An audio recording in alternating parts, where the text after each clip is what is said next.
Hi, you're watching What's Up Weekly. I'm Brian and this is Pat, and thanks for tuning into our show today.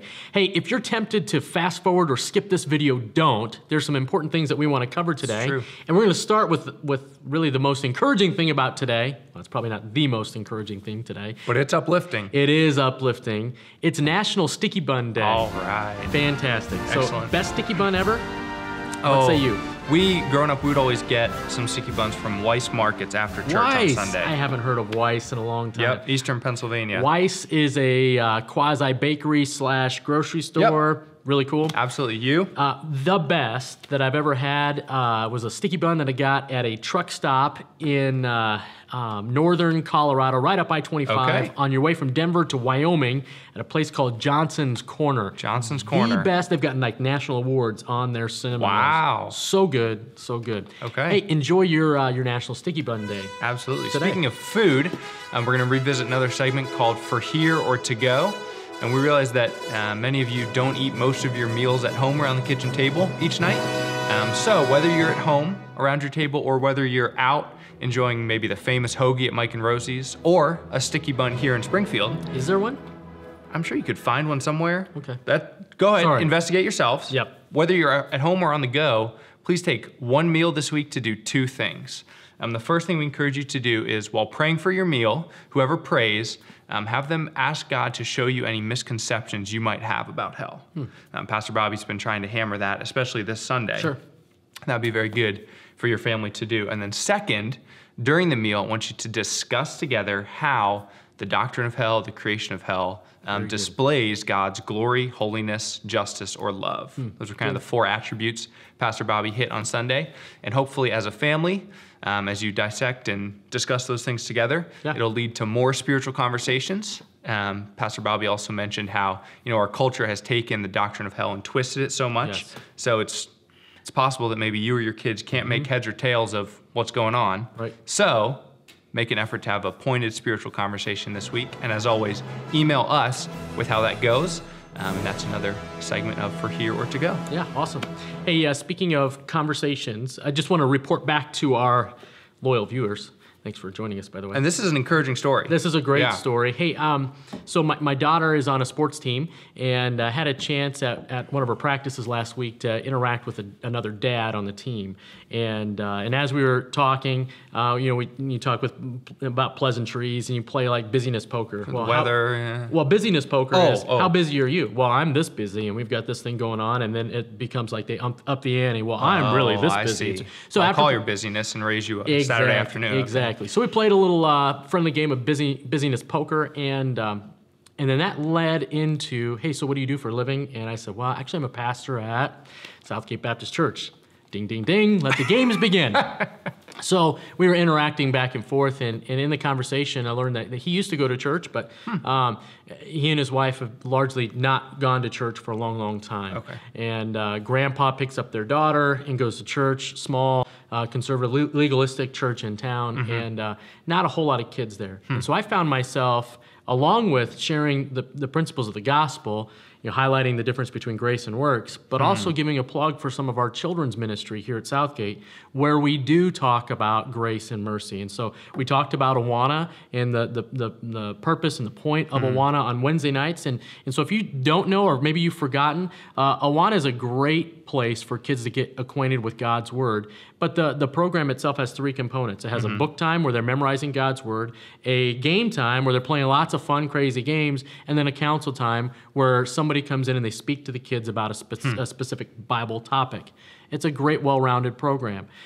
We've got a Sunday school program where we've got a kid-friendly curriculum and awesome Sunday school teachers to be with them. And then our iGrow program takes place during the morning worship service, and it's a great way to interact with kids during that time. Absolutely. And so we've got a curriculum piece that weds all three of those programs together. So they're talking about the same topic, Sunday morning iGrow, Sunday school, and then Wednesday night Awana, and so it brings it all together.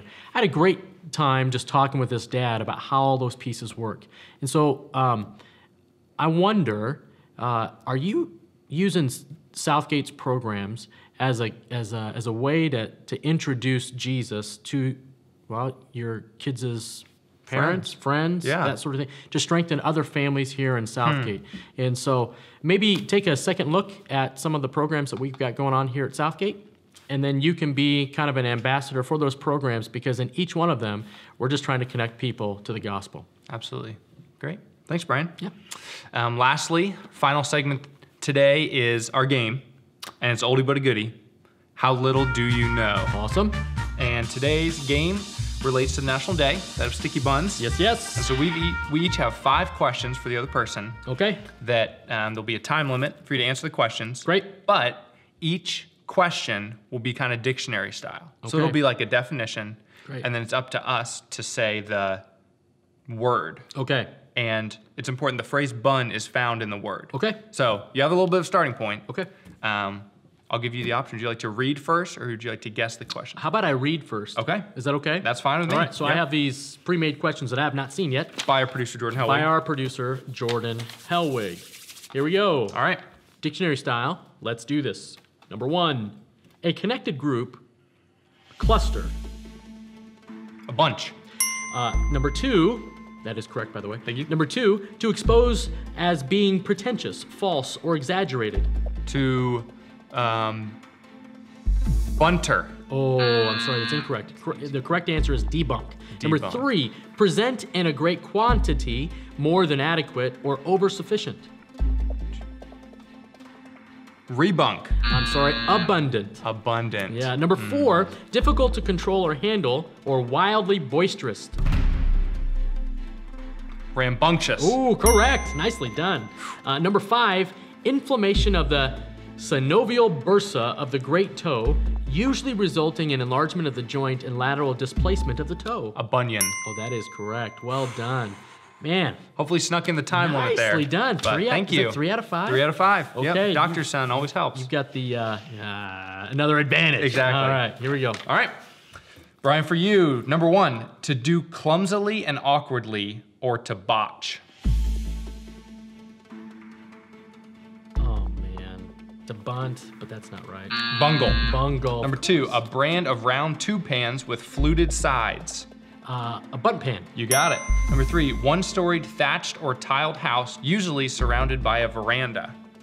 A bungalow. You got it. Number 4, a wide sash worn at the waist, especially a horizontally pleated one worn with a tuxedo.